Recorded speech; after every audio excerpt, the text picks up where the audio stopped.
మనుషులకున్న మరొక శత్రువు అహంకారం. మీరు ఎంతో అమూల్యమైన వస్తువుని పొందారని అనుకోండి, లేదా ఎవరూ సాధించలేని విజయాన్ని మీరు సాధించారని అనుకోండి. మీలో ఒక అహంకారం మేల్కొంటుంది.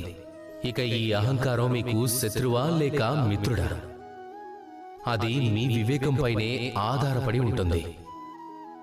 ఒకవేళ మీరు అత్యంత బలశాలి అయితే అప్పుడు మీలో అహంకారం వచ్చిందంటే అప్పుడు మీరు మీ వివేకాన్ని ఉపయోగించకుండా మీ శక్తిని మాత్రమే ఉపయోగించి తప్పుడు పనులు చేస్తూ ఉంటే అప్పుడు మీ విషయంలో కూడా అదే జరుగుతుంది, మామా శ్రీ కంసుడి విషయంలో జరిగినట్టే.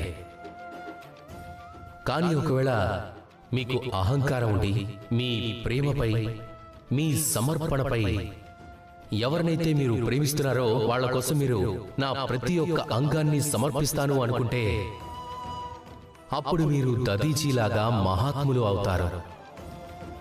అప్పుడు ఈ అహంకారం ఈ సమస్త సృష్టిని ఆపి ఉంచగలుగుతుంది.